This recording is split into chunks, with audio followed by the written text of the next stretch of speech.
We are here with Mark Crews, the CEO of Wizwheelz, and he is here with an announcement today. I think you'll all be very interested in hearing.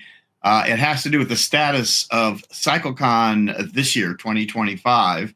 And Mark, why don't you let us know what it is you have to say about CycleCon, that we can talk a little bit more about it. Yeah, sounds good, Gary. Thanks for having me on. Obviously with Wizwheelz, we have the brands TerraTrike and Greenspeed, and then we're glutton for punishment. So we decided to take on CycleCon as well a few years back, and we've been running it 3 years now after Charles Coyne decided to exit that.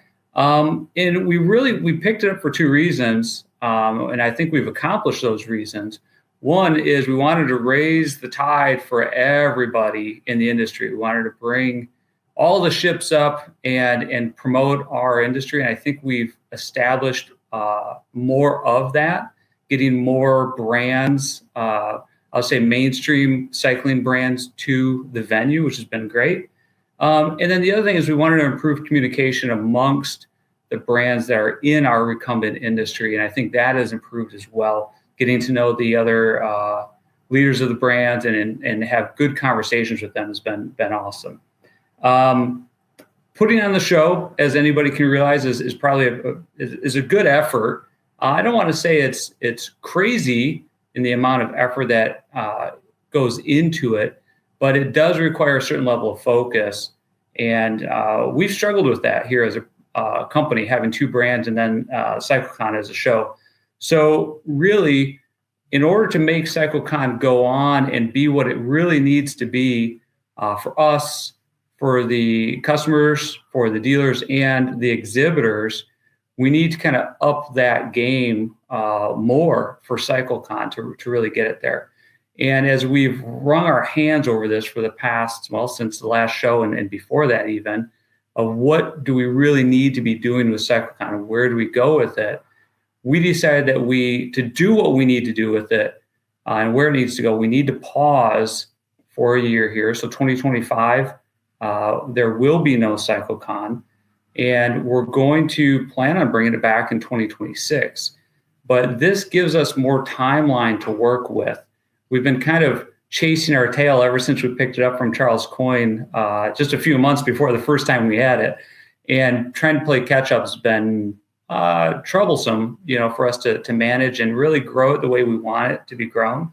And I think how everybody else wants it to be grown. So our goal here is to take a step back, reassess, and really kind of dial in what needs to happen with it.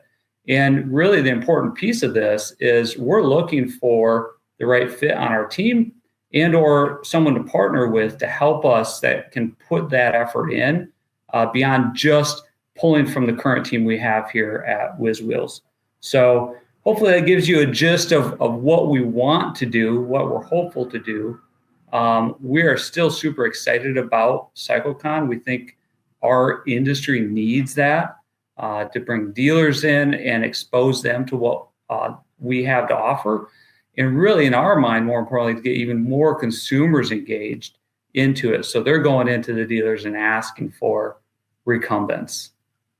All right, Mark. Well, that's rather disappointing, of course. I'm sure not only for you, for me, and for our viewers. I know folks have kind of really enjoyed attending CycleCon, and those that couldn't, seeing videos from CycleCon because so much information is transferred from there out. But you guys should be commended for taking it on in the first place, and hopefully, like you say, we can get things back on track in 2026. So I guess with that in mind, two things.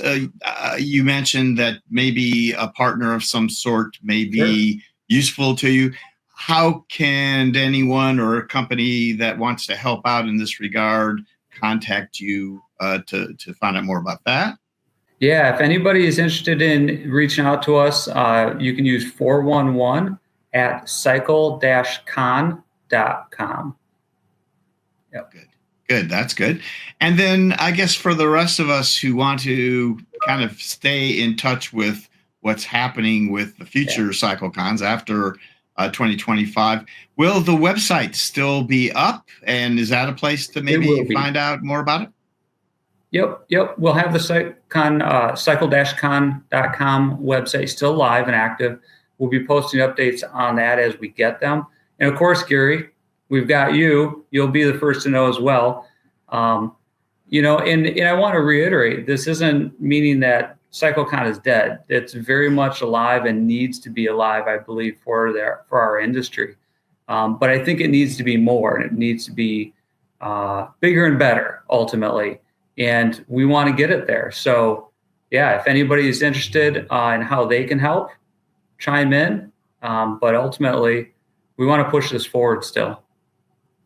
Sounds good. Yeah. Well, I hope, really strongly hope that we can get things back on track there with CycleCon. So, Mark, we appreciate so much your honesty, transparency here on this. I think it's important that we share what's going on with folks, because a lot of people are anticipating, next or this coming fall and attending. So that won't be happening, but we'll keep you all posted and hopefully get things going again with CycleCon. So, Mark Crews, thanks again for joining us on the Laidback Bike Report with this very special information. Okay, Mark, thanks. Appreciate it.